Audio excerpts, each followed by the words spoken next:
마틴 셀리그만의 책 긍정심리학에서는 인간의 약점보다 강점에 초점을 맞춘 과학적인 사고방식을 소개하는데요. 개인의 감정과 미덕을 발휘하는 것이 행복의 필수 요건이라고 말하고 있습니다.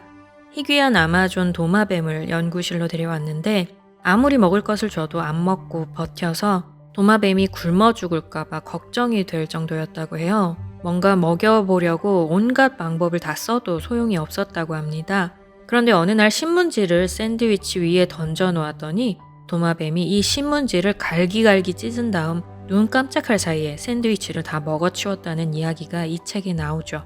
도마뱀은 무언가를 먹기 전에 은밀하게 기억하고 와락 덤벼들어 갈갈이 찢은 다음에야 먹도록 진화되어 왔고, 사냥이 바로 도마뱀의 강점이기 때문에 자신의 강점을 발휘하고 나서야 식욕을 느낄 정도로 도마뱀의 삶에서 사냥이라는 강점은 필수 요소였던 것입니다. 쉽게 말해서 직접 사냥한 것이 아니면 굶어 죽을 때까지 아무것도 안 먹는, 아니 못 먹는 동물이었던 거예요. 인간이 느끼는 온갖 쾌락과 식욕도 갖가지 행동과 결부되어 있기 때문에 이런 행동을 무시하면 안 된다고 합니다. 개인의 강점과 미덕을 제대로 발휘하지 않은 채 삶에서 만족을 얻을 수는 없다고 해요. 그건 도마뱀을 굶어 죽게 할 뿐 아니라 막대한 부를 쌓고도 우울증에 시달리는 수많은 사람들을 정신적 허탈감에 빠지게 한다고 합니다. 자신의 강점을 파악하고 개발하려는 굳은 의지는 행복의 필수 조건이면서 동시에 훌륭한 우울증 완화제가 된다고도 하는데요. 쉽사리 쾌락을 얻을 수 있는 길을 선택하기보다는 나의 강점과 도전 정신을 잘 발휘해서 만족을 자아내는 몰입을 많이 경험할수록 우울에서 벗어날 수 있게 된다고 합니다.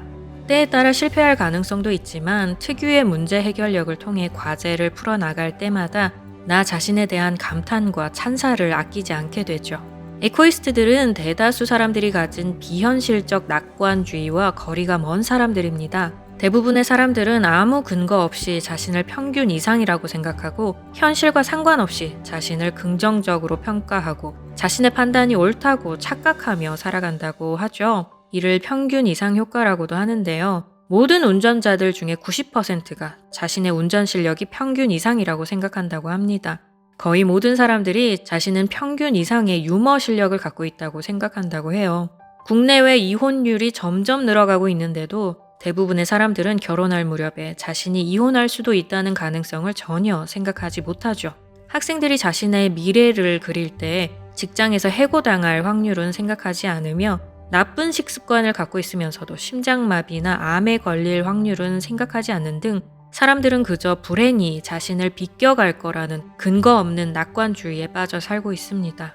이와 달리 에코이스트들은 현실적으로 일어날 수 있는 모든 일의 가능성을 염두에 두기 때문에 다른 사람들에 비해 자주 우울해지고 남들이 내 생각을 이해 못한다는 경험을 종종 하게 되죠. 그러나 이것은 우리가 이 세상을 좀 더 정확하게 바라볼 능력이 있다는 뜻입니다. 남들이 제시하지 못할 현실적인 문제 해결법을 찾아낼 수 있다는 의미이기도 하죠. 주변 환경과 분위기의 변화에 따라 아무 생각 없이 눈치 보며 남들 하는 대로만 다 따라하는 대다수의 사람들을 좀 더 선한 방향으로 인도할 수 있도록 그들을 이끌어주는 역할을 하도록 에코이스트들이 사명을 부여받은 것은 아닐까요? 지금 혹시 우울하다면 세상의 부조리함을 온몸으로 느끼고 있기 때문입니다. 너무 많은 것을 진실되게 현실 그대로 보고 있기 때문이죠.